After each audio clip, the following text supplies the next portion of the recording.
អ្នកទាំងអស់គ្នាធ្លាប់ឆ្ងល់ទេថាហេតុអ្វីបានជាមនុស្សនៅសម័យមុនក៏ដូចជានៅសម័យព្រះគម្ពីរពួកគាត់មានអាយុវែងមែនទែនហើយហេតុអ្វីបានជាសម័យឥឡូវយើងនេះមនុស្សយើងគឺមានអាយុកាន់តែខ្លីទៅ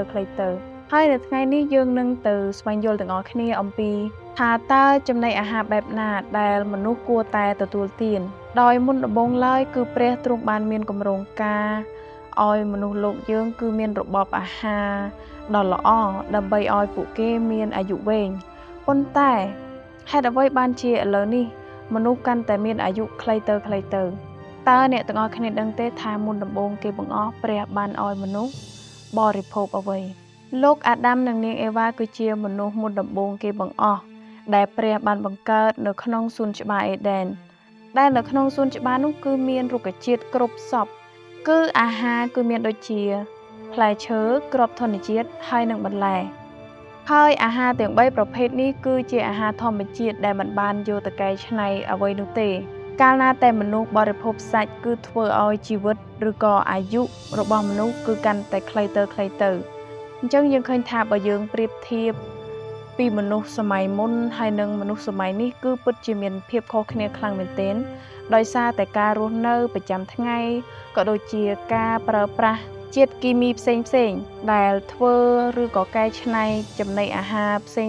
ឲ្យคล้ายទៅជាចំណីអាហារដែលសម្បូរបែបអញ្ចឹងហើយដែលធ្វើឲ្យពិភពលោករបស់យើងគឺកាន់តែមានជាតិពុលកាន់តែច្រើនឡើងហើយនេះហើយគឺជាមូលហេតុដែលធ្វើឲ្យអាយុជីវិតរបស់មនុស្សគឺកាន់តែខ្លីដោយសារតែសុខភាពរបស់ពួកគាត់គឺបានចុះខ្សោយបើសិនជាអ្នកទាំងអស់គ្នាចង់បានអាយុវែងគឺអ្នកទាំងអស់គ្នាត្រូវតែបរិភោគដូចជាចំណីដែលព្រះបានផ្ដល់សម្រាប់មនុស្សនាសម័យដើមគឺសម័យលោកអាដាមហើយនិងនាងអេវ៉ាដែលទ្រង់ឲ្យបរិភោគតែ3មុខទេគឺផ្លែឈើបន្លែហើយនិងគ្រាប់ធញ្ញជាតិនាងខ្ញុំដឹងថាមានមនុស្សភាគច្រើនគឺពួកគាត់ចូលចិត្តទទួលទានអាហារសាច់ក៏ដូចជាមិនមែនជាអាហារបួសហើយយើងក៏អាចមើលឃើញផងដែរថាមនុស្សគឺរស់បានកាន់តែខ្លីយើងឃើញថាសម័យឥឡូវគឺមានអាហារកែច្នៃជាច្រើនក៏ដូចជាស្ករអំបិលប៊ីចេងអ្វីផ្សេងទៀតដែលសម័យកាលមុនគឺពួកគាត់បានប្រើប្រាស់ទេអញ្ចឹងគឺវាមានភាពខុសគ្នាខ្លាំងមែនទែនដែលអាចធ្វើឲ្យប៉ះពាល់ដល់សុខភាពរបស់មនុស្សយើងហើយដែលជាមូលហេតុដែលធ្វើឲ្យមនុស្សមានអាយុកាន់តែខ្លីអ្នកទាំងអស់គ្នាអាចកលេចទៅមើលមនុស្សយើងសពថ្ងៃគឺមានជំងឺជាច្រើនរាប់មិនអស់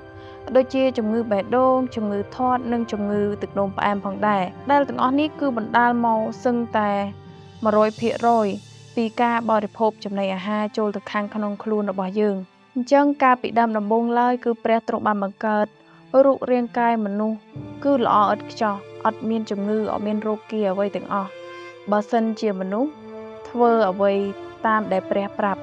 ប៉ុន្តែជាអកុសលនោះគឺមនុស្សបានត្រូវធ្លាក់ចូលទៅក្នុងអំពើបាបបើសិនជាអ្នកទាំងអស់គ្នាចង់បានអាយុវែងហើយនឹងសុខភាពល្អអ្នកទាំងអស់គ្នាអាចសាកទទួលទានអាហារបួសឬក៏កាត់បន្ថយសាច់បើសិនជាអ្នកទាំងអស់គ្នាពិបាកនាងខ្ញុំដឹងថាវាមិនស្រួលនៅទេនៅពេលដែលយើងធ្លាប់តែញ៉ាំសាច់ញ៉ាំរបស់ឆ្ងាញ់ប៉ុន្តែបន្ទាប់មកយើងទៅញ៉ាំបន្លែផ្លែឈើនិងគ្រាប់ធញ្ញជាតិគឺវាពិតជាពិបាកមែនទែនប៉ុន្តែខ្ញុំជឿថាអ្នកទាំងអស់គ្នាអាចធ្វើបានហើយនៅចុងបញ្ចប់នៅវីដេអូនេះនាងខ្ញុំសង្ឃឹមថាពុកម៉ែបងប្អូនទាំងអស់គ្នាបានយល់ដឹងអំពីថាមូលហេតុអ្វីបានជាមនុស្សយើងកាន់តែមានអាយុខ្លីហើយហេតុអ្វីបានជាមនុស្សកាលសម័យពីដើមពួកគាត់មានអាយុវែងហើយនាងខ្ញុំនៅសង្ឃឹមថាពុកម៉ែបងប្អូនទាំងអស់គ្នានឹងខិតខំថែរក្សារាងកាយក៏ដូចជាសុខភាពរបស់ពុកម៉ែបងប្អូនទាំងអស់គ្នាទៅតាមលំអានរបស់ព្រះដែលទ្រង់បានប្រាប់យើងនៅក្នុងព្រះគម្ពីរផងដែរនាងខ្ញុំសូមអរគុណសូមជម្រាបលា